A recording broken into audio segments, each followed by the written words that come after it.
we're back online and live na live tayo syempre sa ating YouTube channel Mama Mia CDO. Welcome back po at maraming salamat at nagbabalik ka dito sa ating channel para pakinggan ang kwentong ihahandog ko sa inyo for today's video. Pero bago ang lahat, nako, sa mga nakapag-miss o na-miss ako, na-miss yung itsura ko kahapon, pasensyahan nyo na po dahil medyo nagkaroon tayo ng technical difficulty kasi nga yung ating camera ay hindi naman nag-record. Ewan ko kung sa battery. Sana nga nagre-record na ito ngayon. Pero kung picture pa rin ang nakikita nyo, isa lang ang ibig sabihin noon, meron na namang problema. Pero sana nga wala nang problema at tuloy-tuloy na tayong lahat. Anyways, bago tayo dumako dun sa ating kwento for today's video, unahin muna nating pasalamatan ang lahat sa inyo na laging nakikinig sa atin. Hello po. Ang lahat sa inyo na laging nakaabang, laging naka-refresh. Lalo na kung 12 noon na tapos wala pang nagdo-notify na merong bagong upload. Maraming salamat po talaga. And syempre medyo meron pa rin tayong malat sa ating lalamunan. Meron pa rin tayong mga panakanakang problema dito sa ating katawan. Pero sana nga ay maging maayos na lahat at sana kayo din ay nasa mabuting kalusugan sa ngayon. And syempre, babatiin ko muna kayong lahat. Sa mga hindi po natin mababati pa isa-isa, pasensya na po talaga. Comment lang po kayo ng comment at baka sa mga susunod nating uploads ang inyong pangalan na ang ating mababasa. But for now, eto muna ang ating mga babasahin. Hello kay Leo Martin Muhar or Leo Martin Muhar from Kingdom of Saudi Arabia. Angeline Puaso, maraming salamat. Pa-shout out daw sa twin niyang si Angelique Puaso. Hi sa inyong dalawa. Ang cute naman ng kambal. Hi kay LV Lapot, maraming salamat. Kay Raniel Soleng, thank you so much po. Hello din kay Christina Sison. Maraming salamat nga pala Raniel Suling dahil may inireseta siyang gamot sa akin. Inireseta. Meron siyang sinuggest na gamot. Hi naman kay Esther Lynn De Jesus. Maraming salamat and hello daw sa anak niyang si Marie Frances. Ayun, maraming salamat. Cristel Duerme. Charlene Baclohan, maraming thank you. Lakuacha, Ramona Gonzalez, Shumi 9688. Maraming salamat. Hello daw sa mga taga United Arab Emirates. Hello Shaira na laging nakikinig sa atin. Tuwing umaga raw, tayo ang kanyang background sa tuwing naglilinis siya. Maraming salamat. Liza Chen, thank you. Bemelin Lumapag. Hi daw sa partner niyang si Jalin Tarok ng Japan. Happy 9th monthsary bebe ko. Babe pala. Ingat ka dyan palagi. Oh, sana all. Kayo na. Denise Soria from Hong Kong. Maraming salamat. Marvy Montesilio. Alex Obzunar. Thank you so much sa'yo. Hello kay baby girl Len 14. Hello daw sa Quenyos family sa Cebu. OFW siya from Hong Kong. Hi, Len Queno. Hello kay Nene Palmares. Maraming salamat. Hi din kay Alda Amascual. Nene, ayun, maraming salamat sa'yo. Gino Campo. Hello, maraming thank you. Kawaii Jaso Channel. Jinky Beruela. Salamat sa'yo. Hello din kay Angel. Hello, Angel. Maraming salamat all the way from Washington, USA. Last week akong nagpapa-shout out. Hello sa'yo. Maraming salamat. And sa mga kambal na si Angeline and Angelique, maraming thank you talaga sa inyo. Hi naman kay Menchi Pangilinan. Thank you so much, Jimalin Naki. Hello din kay user YX7 LI. Grabe naman. Lagi raw siyang nakikinig sa atin. Joseph Omit, maraming salamat. Hi din kay Gimaras Girl Rosalie Alameda. Maraming salamat. Hello din kay Rosalina Labandilo. Thank you so much sa laging pagsubaybay nitong ating munting programa. Maria Elena Abe, maraming salamat. Christy from Netherlands. Thank you so much, Gea and Chins, na laging nakikinig sa atin. Oo, pasensya na po kung meron kayong mga naririnig na may nginunguya ako ng mga nakaraang araw kasi hindi talaga kinakaya ng ating bosses. Kaya kailangan natin ng tulong ng Strepsils. Pero sa ngayon, medyo kinakaya naman. Sana nga matapos natin ang matiwasay itong ating kwento na ito. Naku naman, kayo po ba ay excited na sa kwento natin? Sana naman excited excited kayo dahil excited na excited din ang inyong Mama Mia na i-share sa inyo ang kwento natin for today's video. Wag na nating patagalin dahil alam ko na nasasabik ka na dito lamang sa ating programa, ang Dear Mama Mia. May mga nakaraan na gustong-gusto na nating kalimutan. Pero meron ding mga nakaraan na hindi natin dapat baliwalain dahil marami tayong natutunan na ating nagagamit sa ating kasalukuyan. Dear Mama Mia, magandang araw po sa inyong lahat. Isa po akong avid listener and viewer nitong inyong programa dito sa YouTube. Mama Mia, I really hope na mapopost mo itong aking kwento. I really hope na may ere mo ito. It actually took me months bago ako makapagdesisyon kung whether or not isi-share ko ba ang storya ko. Pero isang araw, bigla na lang akong nakahanap ng guts para ipunin ang lahat ng lakas ng loob na meron ako para ma-share ko sa inyo itong kwento ko. Mama Mia, I really hope na makikita at maririnig ko ito sa iyong channel. Pang-advance Christmas gift mo na lang sa akin dahil malapit na rin naman ang Burr months. So let's start, Mama Mia. Tawagin niyo na lamang ako sa pangalang Linda. Actually, Mama Mia, hindi pa po katagalan mula nung madiskubre ko itong iyong channel. Bumisita lang ako isang araw sa YouTube at inirekomenda ka niya sa akin kaya naisipan kong i-click at pakinggan. Pero Mama Mia, nung mapakinggan kita, halos araw-araw ko na pong chine-check kung meron kayong bagong upload. At kung wala naman, binabalikan ko yung mga old uploads mo na hindi ko pa nababasa o napapakinggan. Mama Mia, sa ngayon, I am working home-based. Mama Mia, nag-iisa po akong anak na babae sa aming pamilya. May 3 po akong mga kapatid at lahat sila syempre mga lalaki. I was raised by my parents in a way na matatawag kong medyo stricto pero medyo din hindi. Sometimes napakahigpit nila sa akin na hindi ko maintindihan kung bakit. Yun bang pakiramdam ko, Mama Mia, lahat na lang nang sabihin nila ay dapat kong sundin. Pero I grew up naman na medyo spoiled ako sa aking mga lolo't lola. Particularly na sa lolo ko. Pero wala na siya ngayon at pumanaw na siya. Noong mga panahon na bata pa lamang ako, kapag pinagagalitan ako ng aking mga magulang, ay lagi po talagang kumakampi sa akin ng lolo at lola ko. Siyempre, agad akong tumatakbo sa kanila, lalo na kapag nararamdaman ko na napapaluin na ako ng parents ko. Sila ang nagiging tagapagtanggol ko. And sabi nga nila, when grandparents enter the door, discipline flies out the window. Hindi ka na talaga madidisiplina dahil ewan ko ba kung bakit ganon, mas mahal talaga ng mga lolo't lola ang kanilang mga apo kesa sa kanilang mga anak. Siguro dahil hindi nila ito responsibilidad.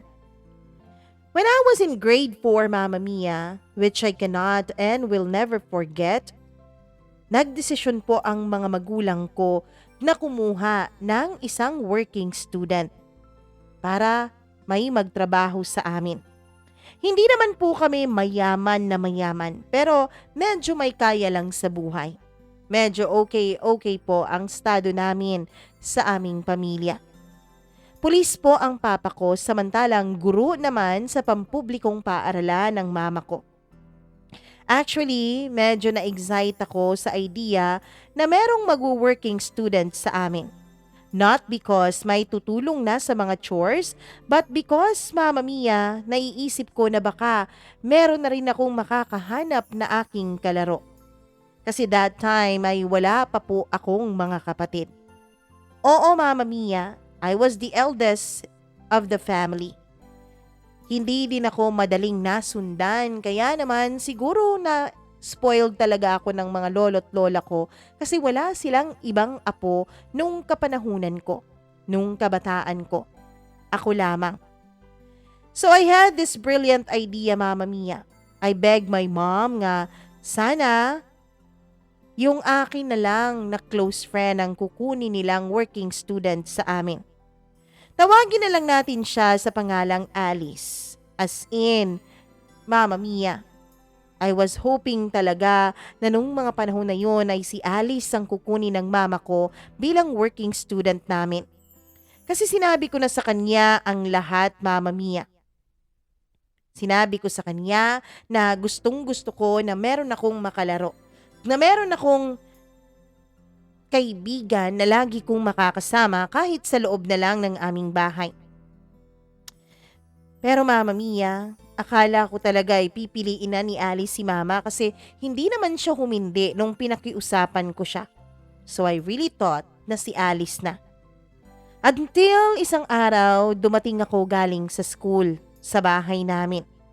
May isang lalaki na hindi ko kilala na nasa loob ng bahay namin at nagwawalis dun sa aming bakuran.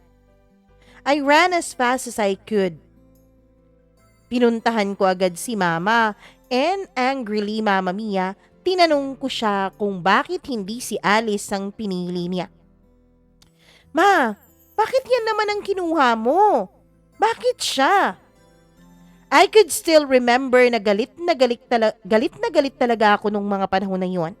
Siyempre umiiyak na ako sa sobrang galit.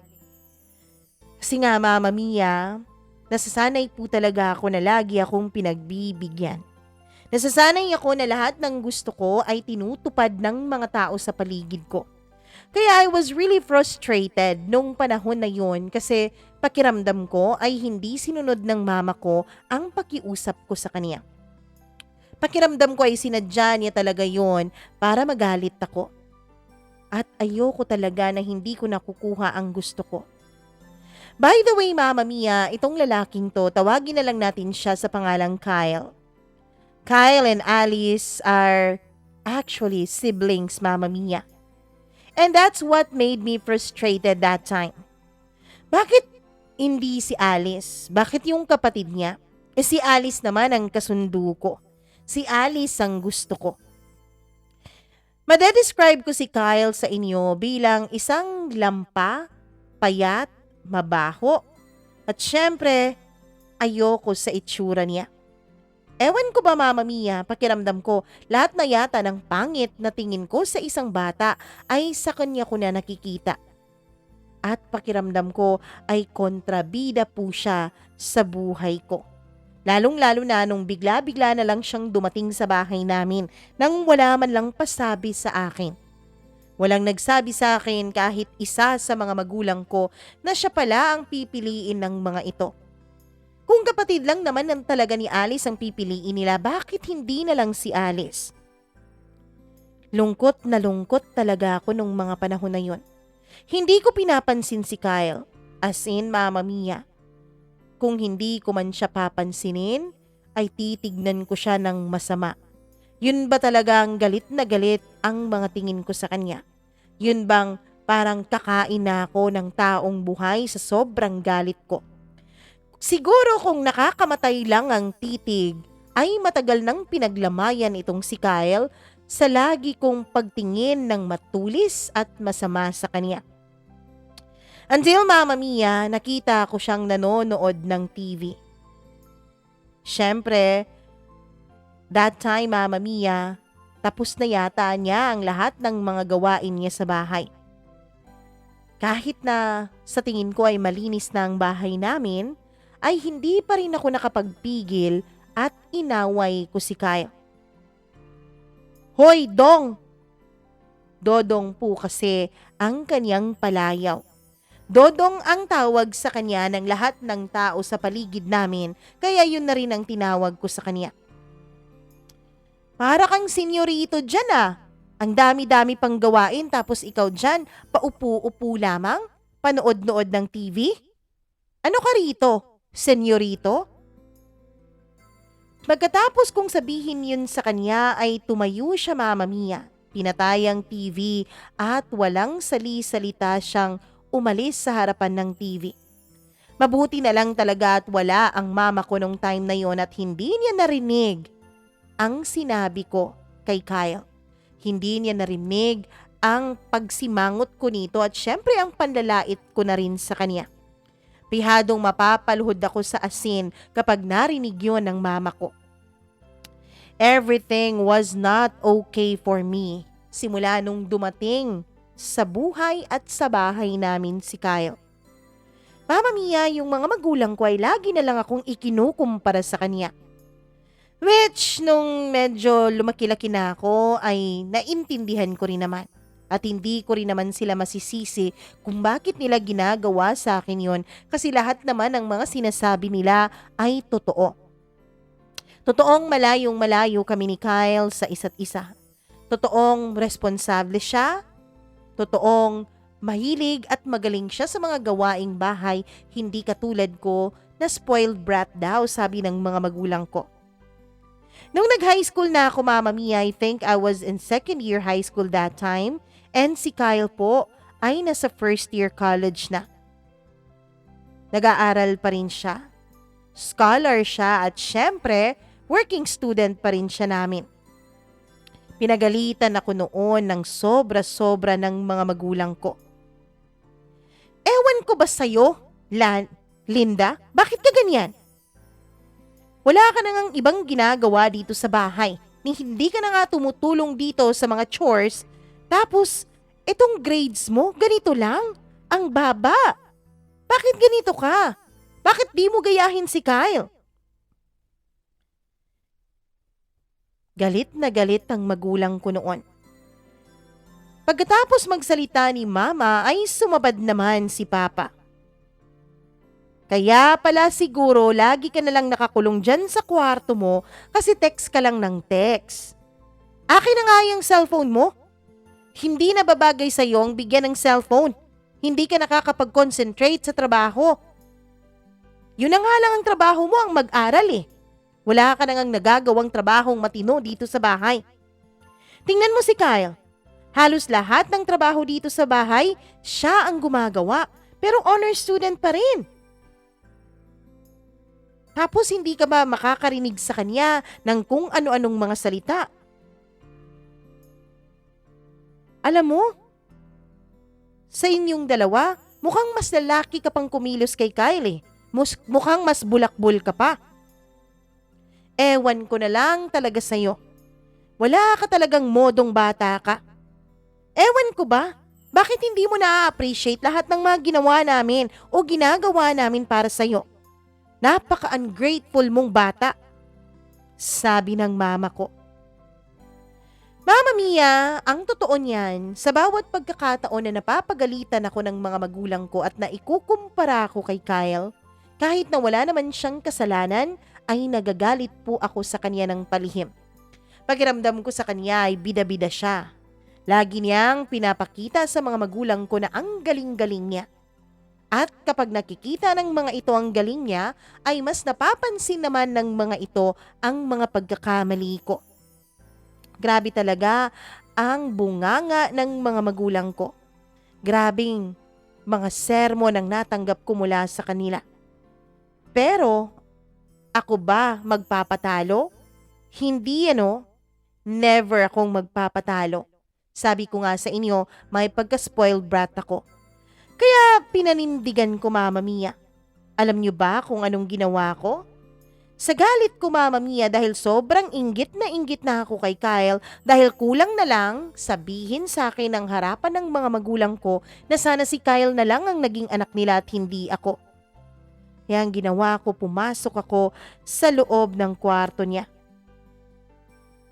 Wala kasi siya nung araw na yon at inutusan siya, Mama Mia. Inutusan siyang pumunta doon sa aming bakuran dahil may alaga kaming mga baboy that time. Inutusan siyang pakainin ng mga baboy na yon. Tapos yung mama ko, dahil lagi lang naman siyang nasa loob ng kwarto nila ng papa ko. At yung papa ko naman ay wala nung araw na yun dahil may lakad kasama ang kaniyang mga kaibigan. Pinasok ko ang kwarto ni Kyle Kumuha ako ng mga damit niya doon. Mostly, yung mga pang-alis niyang damit at yung uniform niya ang kinuha ko, Mama Mia. Pagkatapos, dahil galit na galit talaga ako nung mga panahon na yon, ay nagdilim ang paningin ko. Nilagay ko po sa inodoro ang mga damit ni Kyle at sinubukan ko po itong i-flush. Kaya naman, Mama Mia, dahil marami-rami ang damit na yon ay hindi din yon na-flush at nasa loob lang ng inidoro. Hindi pa talaga ako natapos nun. Kumuha pa ako ng asukal at nilagyan ko ng asukal ang kanyang higaan. Kasi alam ko, kapag maraming asukal, maraming langgam. Gusto kong langgamin siya kapag natutulog na siya tuwing gabi. Tignan na lang natin kung makatulog pa siya ng matiwasay. Gusto kong kagat-kagatin siya ng mga langgam nang sa ganun kahit papaano ay makaramdam siya ng kirot. Kahit papaano ay maipasa ko sa kanya ang kirot na aking nararamdaman sa tuwing kinukumpara kami ng mga magulang ko sa isa't isa. Mama Mia, alam kong mali. Ngayon alam kong malaking kasalanan yon. Pero nagawa ko lang naman ang lahat ng yon dahil inggit na inggit ako kay Kyle. Napakalaki ng pagkainggit ko sa kanya, lalo pat mahal na mahal siya ng mga magulang ko na para bang sarili nilang anak. So ayun na nga, Mama Mia, pagbalik niya, after siyang magpakain ng mga baboy, ay ako naman dali-daling pumasok sa loob ng kwarto ko. Hanggang sa narinig ko na lang na umiiyak siya sa loob ng kanyang kwarto. Magkatabi lang kasi ang kwarto naming dalawa ni Kyle kaya naririnig ko ang mga kaluskos niya sa loob ng kwarto niya. Mama Mia, yung iyak niya ay hindi naman po malakas. Pero manipis lang talaga ang dingding na namamagitan sa aming dalawang kwarto kaya rinig na rinig ko. Ang totoo niyan, nung marinig ko siyang umiyak, ay nakaramdam ako ng takot. Takot na baka magsumbong siya sa mga magulang ko. Alam kong patay talaga ako kapag nangyari yon. Siguro baka ibitay na ako ng mga magulang ko dahil sa sobrang kakulitan at sa sobrang sama ng ugali ko. But you know what? Hindi mo aakalain. Hindi siya nagsumbong, Mama Mia. Wala siyang ibang ginawa sa akin. But that was the day na tuluyan talagang tumigil ang communication namin ni Kyle. Noong mga panahon na hindi pa ako masyadong galit o hindi pa ako masyadong masama sa kanya, kahit na may ginagawa na akong hindi magaganda, ay pinapansin pa rin naman niya ako, Mama Mia. Ang totoo niyan, kapag umuuwi ako ng bahay galing paaralan at naabutan niya ako, ay tinatanong niya ako kung ano bang assignments ko o kung may maitutulong raw ba siya. Pero simula nga noong nakita niya siguro ang mga damit niya sa loob ng inidoro, ay tuluyan na pong hindi ako pinansin ni Kyle. Tuluyan na siyang hindi nagsasalita sa akin. From that day on, our relationship was civil. Hindi na kami magkaibigan. Wala kaming relasyon at wala na kaming koneksyon sa isa't isa. We never really talked normally around the house. As if we didn't see each other. Kahit pa nga, Mama Mia, magkasabay naman kaming kumain kasama ang mga magulang ko, ay hindi kami nagpapansin ng dalawa ni Kyle matapos nga ang pangyayaring yon sa kanyang mga damit. I realize, Mama Mia, na dapat maungusan ko si Kyle. Dapat malamangan ko siya sa lahat ng bagay. At kung hindi ko man talaga siya malamangan, at least kahit man lang mapantayan ko siya, lalong-lalo na sa kaniyang mga achievements sa school. Naisip kong, kaya ko naman sigurong mag-achieve ng kung anong gustuhin ko sa paaralan kung itututok ko lamang ang buong atensyon ko. So I started studying hard, Mama Mia. Sumasali na rin ako sa mga extracurricular activities sa school. And yes, Mama Mia, Kung noon ay hindi ako nakakasali sa mga honor roll ng aming eskwelahan, Mamma Mia, nagulat na lang ang lahat dahil bigla po akong naging second honor. Siguro ganun talaga ang nagagawa kapag diligent ka. Kapag ginagawa mo ang mga responsibilidad mo sa eskwela. Kapag nag-aaral ka ng mabuti at syempre kapag mas pinagtutuunan mo ng pansin ang iyong self-improvement kaysa sa inggit mo sa ibang tao. I also started helping around the house, Mamma Mia. Before, si Kyle lang lahat ang gumagawa sa loob ng bahay namin. Pero simula po nung naisipan kong makipagkompetensya na ng patas kay Kyle, kapag hindi pa siya dumadating sa bahay namin at kapag ako ang naunang dumating galing school, ay nagluluto agad ako ng kanin. Pagkatapos, Mamma Mia, ay nagwawalis ako sa loob ng bahay namin. Alam ko kasi na yun ang mga assignments ni Kyle kapag nakakauwi siya ng bahay. Kaya ang gusto ko ay maunahan ko siyang gawin ang mga bagay na yon. Ang gusto ko ay makita ng mga magulang ko na masipag din naman ako, na maaasahan din ako sa loob ng aming bahay. Wala din naman ako masyadong ginagawa sa bahay kaya alam ko na kayang-kaya ko rin naman yon. And you know what I was doing that time, Mamma Mia? Alam mo ba kung bakit ko ginagawa ang lahat ng yon? Ginagawa ko yon para pagdating ni Kyle galing sa eskwela ay wala na siyang ibang gagawin pa. Para makita siya ng mga magulang ko na paupo-upo na lang at panood-nood na lang ng TV. And if makita talaga siya ng mga magulang ko, either ni mama or ni papa na paupo-upo na lang, ay baka pagalitan siya. Baka sabihan siya ng kung ano-ano. Baka masabihan rin siya na tamad at walang ibang ginawa. Simple. Kasi noon, Mamma Mia, kapag inaatake ko si Kyle ay hindi naman talaga yon effective na strategy. Kaya naisip kong mag-iba na lang ng strategy, which eventually made me the star of the family again. Pero patuloy pa rin si Kyle, Mamma Mia. And patuloy pa rin akong nagagalit sa kanya.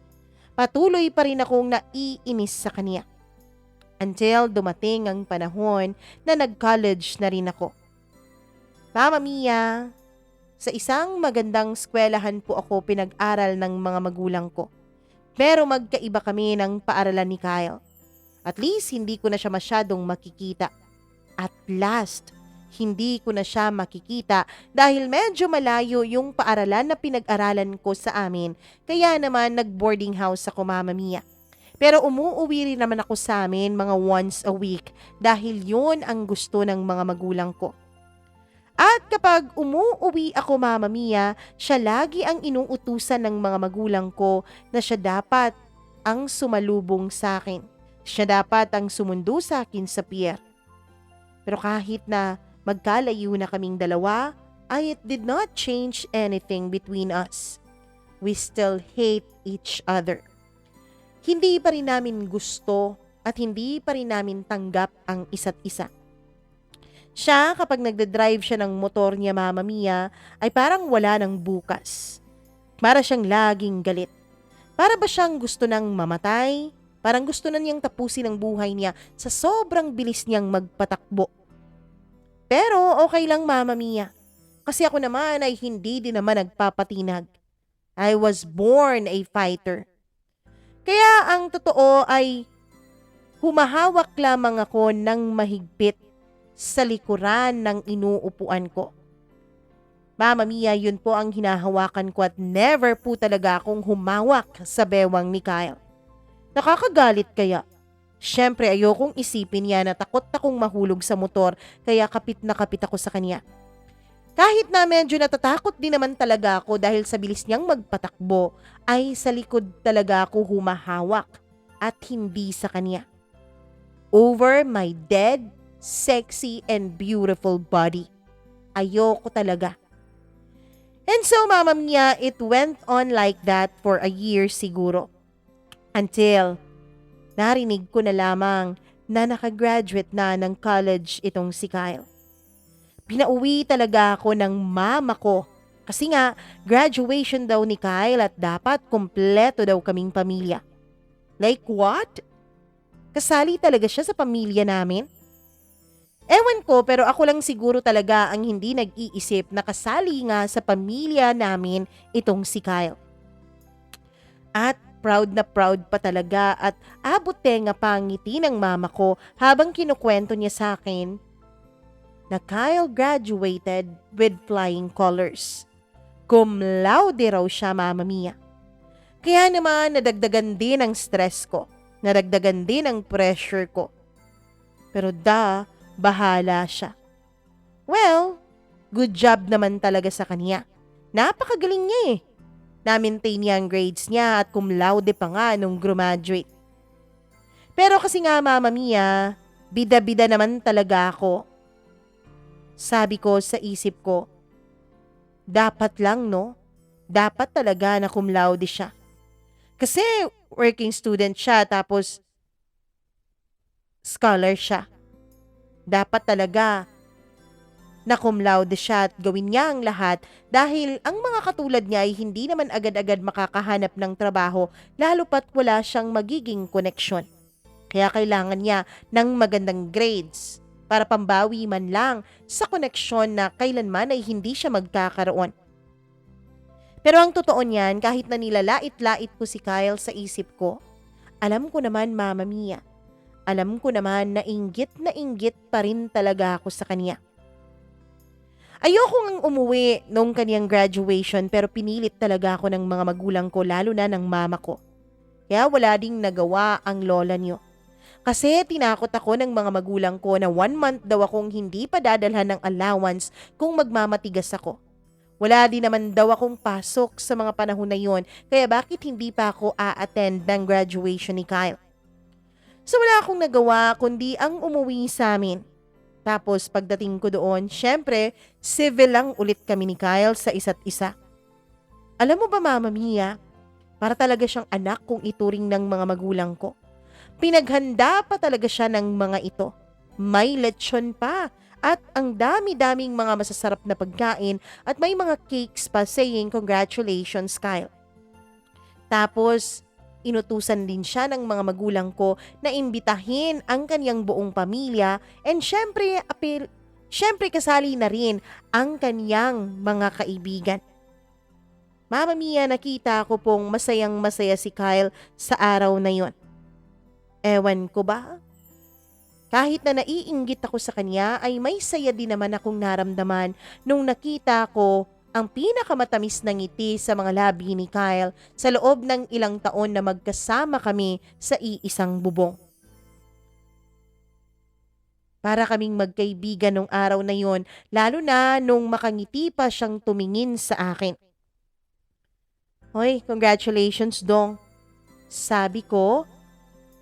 At nagpasalamat din naman siya sa akin pero hindi niya ako nilingon. Mama Mia, medyo nagalit talaga ako noon ng mga bali 1/4. Kasi ako na nga itong nagpakumbaba, ako na nga itong naunang bumati sa kanya. Ako na nga itong nag-congratulate sa kanya tapos siya pa tong maarte. Siya pa tong parang napilitan lang sagutin ang mga sinabi kong congratulations sa kanya. Maganda ang party niya. Well, for me, ordinary lang naman ang mga ganong klaseng party.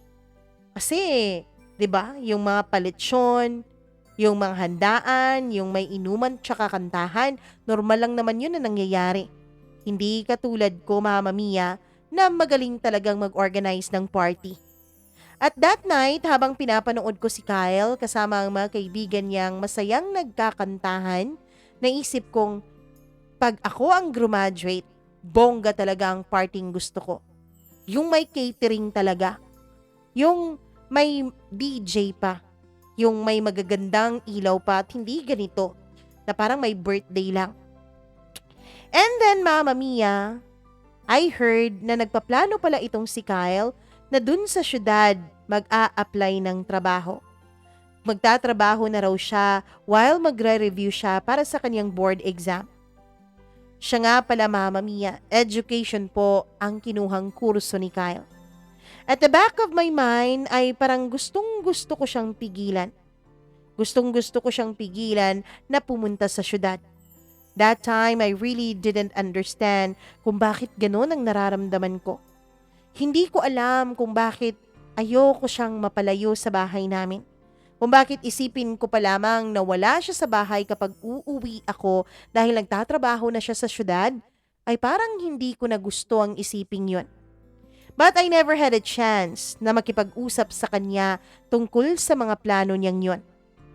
And even if meron akong tsansa na kausapin siya, Mama Mia, hindi pa rin talaga ako handa na makipag-usap sa kanya ng masinsinan. Hindi pa ako handa nung mga panahon na yon na humingi sa kanya ng tawad sa lahat ng mga kalokohang ginawa ko sa kanya. Sa lahat ng mga kapahamakang nangyari sa buhay niya nang dahil sa akin. Nang dahil sa pagiging wicked witch ko. And yes, Mama Mia, I went back home that weekend. Pagkatapos ay nakita ko na lang ang sarili kong sumasakay na sa isang tricycle. Dahil wala nang sumundo sa akin na Kyle sa may pier. Wala nang Kyle na susundo sa akin sa tuwing uuwi ako. Honestly, I felt different. Parang kakaiba yung pakiramdam na hindi na si Kyle ang sumusundo sa akin. Parang kakaiba sa puso ko na nakikisakay na lang ako at nagbabayad na lang ako ng tricycle para makarating ako sa bahay namin. But I convinced myself na normal lang naman yun kasi nga nasanay ako sa presensya ni Kyle. Ilang taon din naman talaga na magkasama kami sa loob ng iisang bahay. Tapos ilang taon din na siya ang sumusundo sa akin sa tuwing umuuwi ako sa aming probinsya. It went on for months like that, Mama Mia, na iba talaga ang sumusundo sa akin. Hanggang sa dumating ang buwan ng Mayo, ang buwan ng birthday ko. Dumating ang araw ng birthday ko, Mama Mia. Naka-receive ako ng isang text message sa isang random number. Isang number na hindi naman po nakasave sa inbox ko at sa phone book ko. Mama Mia, isang mensahe yun na pagka-sweet talaga.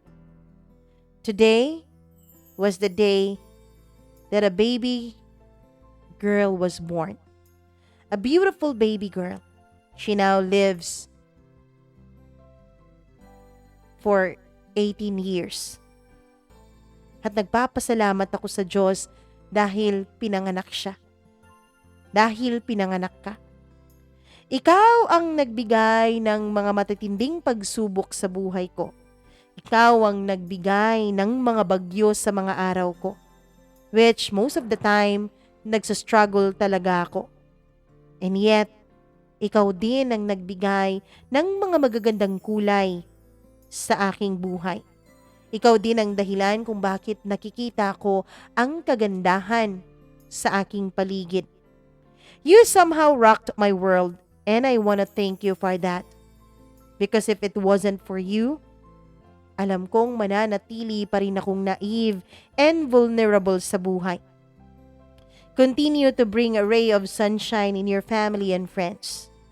I hope magiging masaya ka and ma-enjoy mo ang espesyal na araw mo ngayong araw na ito. Dodong. Mama Mia, nagulat ako. Sa unang pagkakataon, sa dinami-dami ng mga taon na magkasama kami sa iisang bubong ni Kyle, ay never niya talaga akong grinit ng happy birthday. Sa tuwing birthday ko noon, kapag meron pong handaan sa amin, ay nagsisilbi lamang siya. Naguhugas ng mga pinggan, pero never ko talagang narinig sa mga labi niya ang salitang happy birthday. Hindi ko naman talaga inaasahan na sasabihin niya yon. Di ba nga magkaaway kami? Di ba nga galit kami sa isa't isa at ayaw namin sa bawat isa? Pero alam mo ba, Mama Mia, nung mabasa ko ang mensaheng yon ni Kyle para sa birthday ko, ay napaluhod talaga ako at napaiyak. Until now, nakakaiyak pa rin, Mama Mia. Nakakaiyak na sa bawat words na binabasa ko dun sa mensahe niya ay bumabalik sa utak ko lahat ng pananabutahing ginawa ko sa kanya para lang magalit sa kanyang mga magulang ko. Para lang masaktan ko siya. Para lang maging miserable ang buhay niya sa bahay namin. Pero na-realize ko, Mama Mia, kahit pala anong ginawa ko sa kanya noon, kahit anong kamalditahan, kahit anong kalokohan, kahit anong pang-aaway ko sa kanya noon, ay never pala talaga siyang gumanti sa akin kahit isa lang. Never din akong nakarinig ng kahit single word from him na nagalit siya sa akin. Oo, hindi niya ako pinapansin. Pero hindi naman niya ako pinatulan kahit kailan. Hindi na ako nag-reply sa mensahe niyang yon kasi hindi ko alam kung anong mga salita ang sasabihin ko ba sa kanya. Hindi ko alam kung paano ako magte-thank you sa kanya.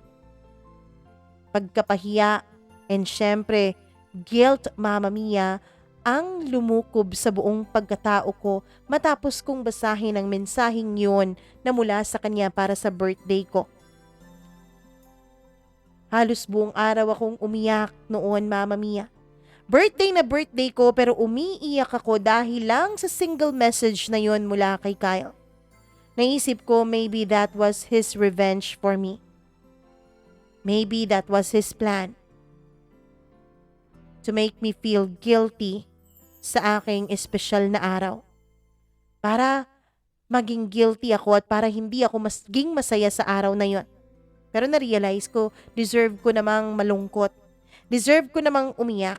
Sa dami-dami ng pagkakataong pinaiyak ko sa Kyle, sa dami-dami ng pagkakataong ginawan ko siya ng kalokohan, deserve na deserve ko yun.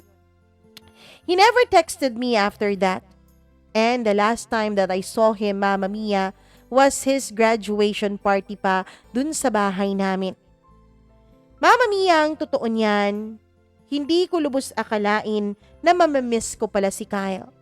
Hindi ko lubos akalain na mamimiss ko pala ang mokong na yon. Hanggang sa isang araw, natulog ako dun sa boarding house ko syempre dahil may pasok ako that time. Tapos narinig kong nag-beep ang cellphone ko. Hindi ko agad nakuha yon hanggang sa naging missed call na. Siguro nga kasi natutulog pa ako nung panahon na yon. Parang naalimpungatan lamang ako sa tunog ng cellphone ko. At nung tignan ko ito ay may nakita akong missed call. Tapos nakita kong rumehestro ang pangalan ni Kyle doon. Sinave ko kasi yung random number na nag-text sa akin nung birthday ko. Kaya alam kong si Kyle yun kasi na-save ko yun sa kanyang pangalan. Nagtaka ako, Mama Mia, kung bakit siya nag-miss call. At the same time, hindi ko maipaliwanag kung bakit may excitement akong naramdaman doon. Tinext ko agad siya matapos kong makita ang missed call niya. Uy, napindot mo yata nang hindi sinasadya yung phone mo. Mukhang nagkamali ka ng dial sabi ko. Nag-antay ako sa magiging sagot niya pero Mama Mia, dumaan na lang ang ilang oras hanggang sa naging kinabukasan na ay wala pa rin akong natanggap na reply mula kay Kyle. So yun, sinabi ko sa sarili ko na baka napindot lang nga niya talaga yun. Baka nagkamali lang siya. Pero ang totoo, Mama Mia, hindi ko gusto yung feeling na yun. Yung feeling na parang nabitin ka. Yung feeling na para bang may gustong sabihin sa'yo ang isang tao pero wag na lang. Nakakagalit ang feeling na yun. Nakaka-frustrate. Hindi ko akalain na kahit hindi na kami nagkikita ni Kyle ay magagawa pa rin niyang iparamdam sa akin ang frustration na siya lang ang nakakapagparamdam talaga. Hanggang sa dumaan ng mga araw, hindi na ako muling nakatanggap ng kahit na anong mensahe o missed calls man lamang mula kay Kyle. Siguro nga talagang nagkamali lang siya noon. Hanggang sa dumating ang fiesta sa lugar namin. Siyempre, umuwi ako ng bahay namin kasi fiesta yun, Mama Mia. At nung malaman nga ng mga kaibigan ko doon na darating ako at uuwi ako sa fiesta, siyempre nagkausap kami at nagkasundo na maging ligalig at magliwaliw sa araw na yon. Kaya Mama Mia, maagang maaga akong nagising nung araw ng fiesta. Siyempre tumulong ako sa pagluluto sa kusina namin. Pagkatapos ay nag-a-arrange din ako ng mga paper plates dun sa lagayan. Para naman makita ng mga magulang ko na may naging ambag na ako bago pa ako magpaalam sa kanila na gagala ako. Para siguradong sigurado talaga na papayagan ako kasi nga I did my part dun sa pagpe-prepare ng fiesta sa amin. Pagkatapos ko ngang mag-prepare sa kusina Mama Mia ay agad din akong naligo. Pagkatapos ay nagbihis na ako. And syempre, bilang isang babae, alam kong maraming nakaka-relate sa akin dyan na natatagalan talaga tayo sa tuwing nagbibihis tayo. Para bang paulit-ulit at papalit-palit tayo ng damit. Pakiramdam natin kahit ang dami nating damit ay wala tayong matinong maisuot. Hanggang sa meron na akong nakitang isusuot Mama Mia. It took me like 20 minutes para makapagbihis lamang. Well, not the usual kasi ang totoo, halos inaabot po ako ng 1 oras sa pamimili lamang ng magiging outfit of the day ko. Buti na lang talaga nung araw na yon ay hindi ako inabot ng 30 minutes at 20 minutes lang talaga. I was wearing a denim shorts Mama Mia, tapos naka plain white t-shirt lang. I was putting my lip tint nung narinig kong tinawag ako ng mama ko. Sumisigaw siya mula sa kwarto niya. Parang may narinig din ako, Mama Mia, na isang habal-habal na huminto sa harapan ng bahay namin. Pero hindi ko masyadong clear ang sounds na yon kasi magulo na. Nagkakagulo na ang lahat at may mga patugtog pa talaga ang kapitbahay, maging ang mismong bahay namin. So ako dahil medyo sumigaw ang mama ko ay na-excite ako kaya mabilis pa sa 4:00 tinapos ko ang pag-aayos ko sa sarili ko at agad din akong lumabas ng kwarto. Mama Mia, gulat na gulat ako. Gulat na gulat ako dahil pagbukas ko ng pintuan ng kwarto ko ay nandoon si Kyle. Mama Mia, yun pa talaga ang mismong moment na tsaka pa siya umupo ng sofa at lumabas ako sa loob ng kwarto. And you know what? Ibang Kyle na ang nakikita ko. He was a different Kyle now. Ewan ko ba, pero parang mas lalo siyang gumwapo. Mama Mia, matagal nang may itsura si Kyle pero hindi ko naman talaga yun pinapansin dahil galit ako sa kanya. Ewan ko pero nung araw na yun ay gwapo talaga ako sa kanya. Pagkatapos siya ang unang namansin sa akin. Uy, nakauwi ka rin pala, sabi niya. Oo, ikaw nga nakauwi din ah. Oo, nag-leave ako sa trabaho dahil tinawagan ako ng mama mo eh. Mabuti naman, sabi ko. Ewan ko ba pero nakakahiya ang atmosphere na yon Mama Mia. It was really different. I thought na magiging madali lang. I thought na parang kakalimutan na lang namin ang nakaraan. Pero I tried to act normally Mama Mia. Lagi kong sinasaway ang sarili ko. Umayos ka nga Linda. Ayusin mo nga yung kilos mo. Bakit apektado ka sa presensya ni Kyle? Ayusin mo nga yung sarili mo. Paulit-ulit kong reprimand noon sa aking sarili. I knew that time, Mama Mia, na strange talaga ang nafe-feel ko para sa kanya. Parang there's something different. Pero natatakot akong tanungin ang sarili ko kung ano yon. Natatakot akong i-figure out sa sarili ko kung ano bang different ang nararamdaman ko sa araw na yon nung makita ko na nga si Kyle. So yun na nga, Mama Mia. Nagpaalam agad ako kay mama na aalis ako. Siya lang naman ang nakita ko noon sa bahay. Nagpaalam ako na lalarga at lalayas na muna ako. Ma, pwede ba akong gumala? Promise, 9 p.m. uuwi agad ako. Please na ma, ngayon lang naman to eh. Tsaka para na rin ma-distress ako dun sa mga ginagawa ko sa school. Hindi pa nga nakasagot ang mama ko ay si Kyle na agad ang sumagot, Mama Mia. Si Kyle na ang tumulong na makiusap kay mama para payagan ako. Sige na, tita, payagan mo na siya. Tapos, manghihiram naman ako ng motor kay bossing para samahan ko na lang siya para maging kampante din kayo. Kasi alam kong natatakot din kayo kasi maraming lasing dyan sa paligid. Mama Mia, na-shock talaga ako doon. Sasama siya sa akin?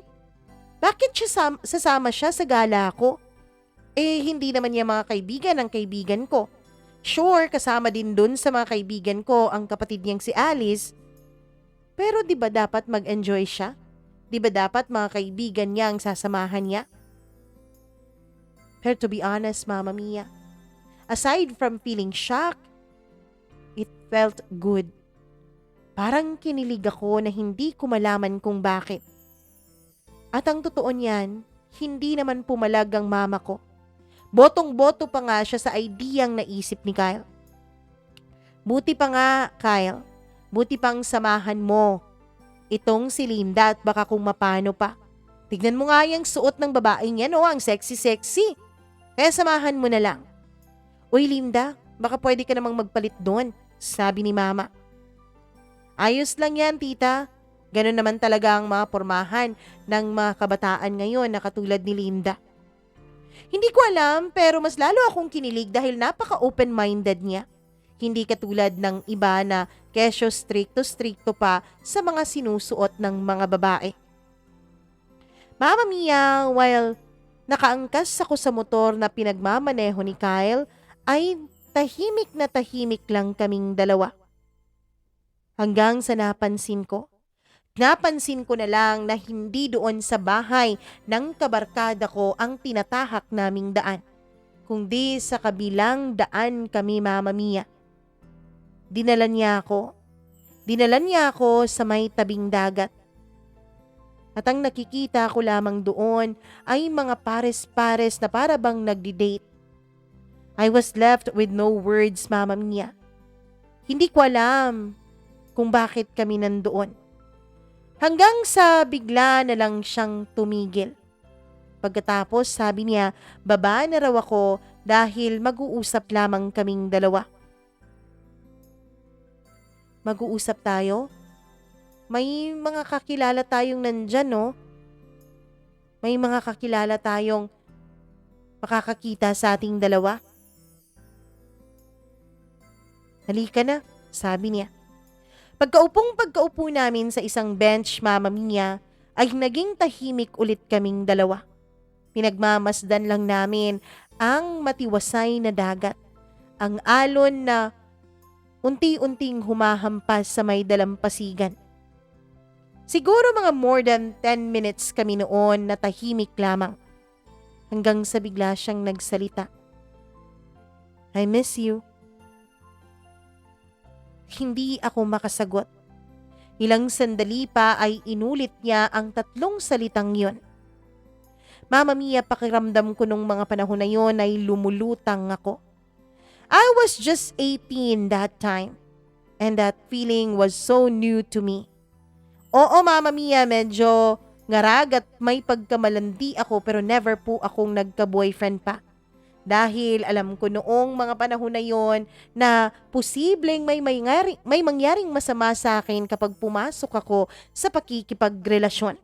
Ayokong matulad sa ibang mga kabataan sa lugar namin na maaga pong nabuntis.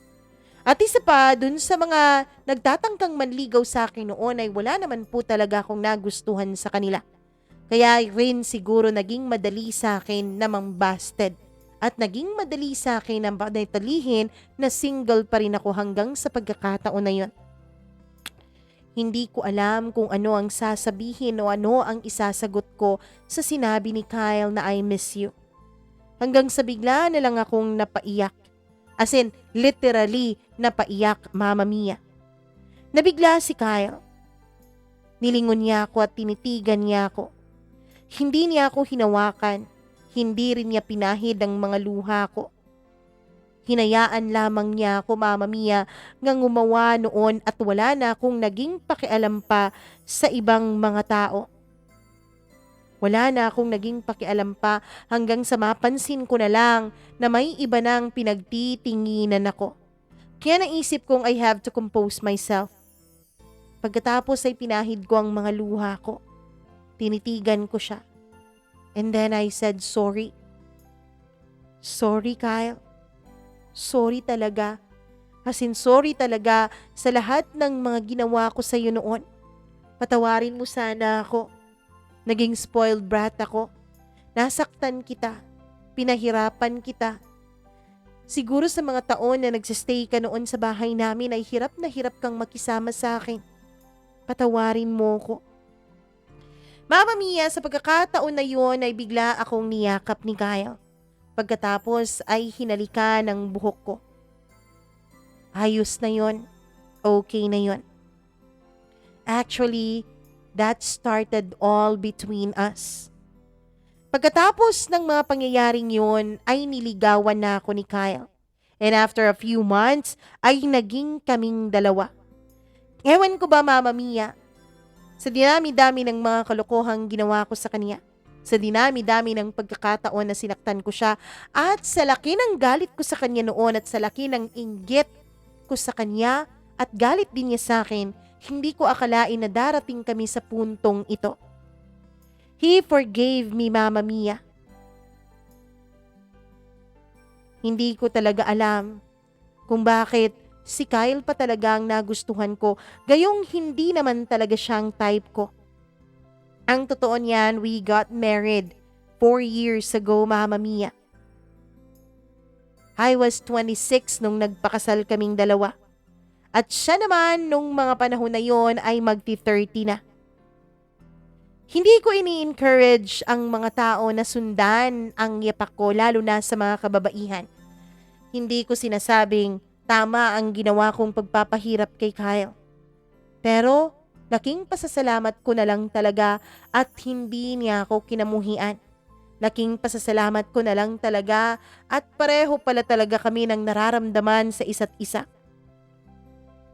Mama Mia, hindi po madali ang relasyon namin.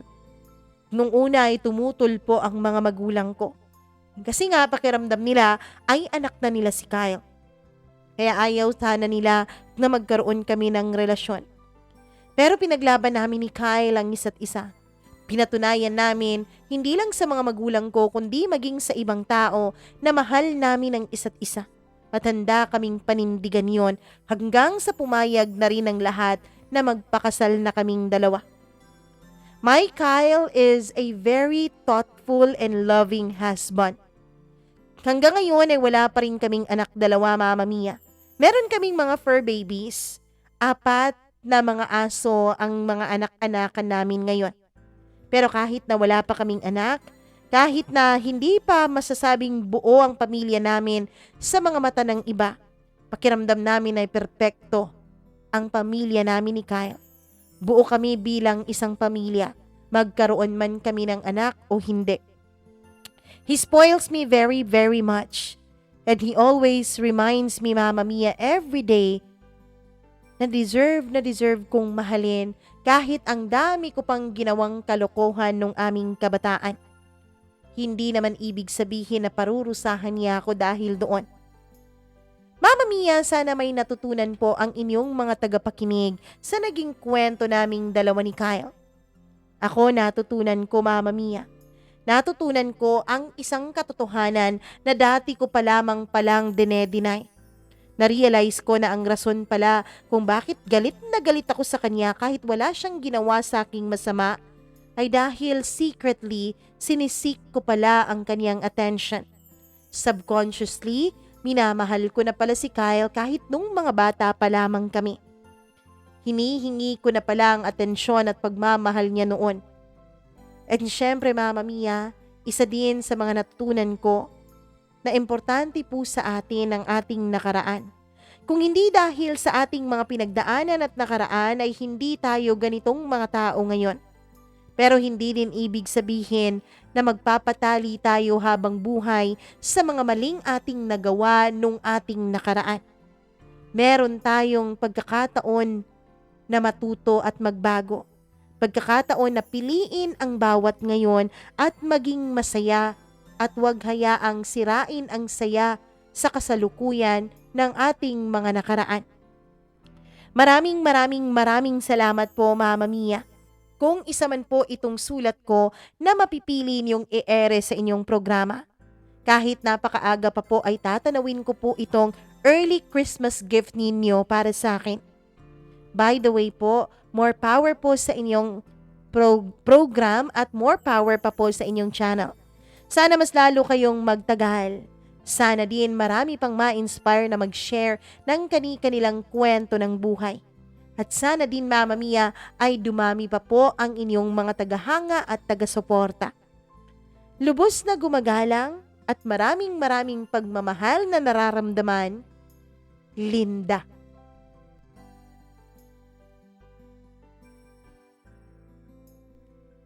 Nako naman, para namang nasa fairy tale ang kwento ni Linda. Para namang nasa isang movie, hindi ba? Parang hinugot sa isang pelikula yung kwentong ito. Yeah, grabe naman yung kilig. The more you hate, the more you love ba? Yun ba yun? Anyways, maraming salamat, Linda, sa pag-share mo ng iyong napakagandang love story dito sa ating programa. Maraming salamat sa pagtitiwala. At syempre sa lahat po ng mga nakikinig ngayon, kung nagustuhan nyo ang naging kwento ng buhay ni Linda at ni Kyle, nawa po ay malike ninyo ang videong ito at ma-share nyo na rin sa inyong mga social media platforms. Maraming salamat po sa inyong pakikinig. Kung kayo na nakikinig ngayon, kung hindi ka pa nakapag-subscribe, please naman, subscribe this channel and click the notification bell para lagi ka pong updated sa tuwing may bago tayong video na ilalabas at kwentong ia-upload. Syempre, wag din kakalimutan na mag-share ng sarili ninyong kwento. Kung meron kayong nakaka-inspire, nakakatawa, nakakatakot, nakakakilig, nakakainis na mga karanasan sa buhay, email lamang po kayo mamamiacdo0317@gmail.com. At ang ating iba pa pong mga social media platforms, please paki-follow din TikTok, Threads, Instagram, and Facebook at Mama Mia CDO. Maraming salamat and enjoy the rest of your day. Paalam!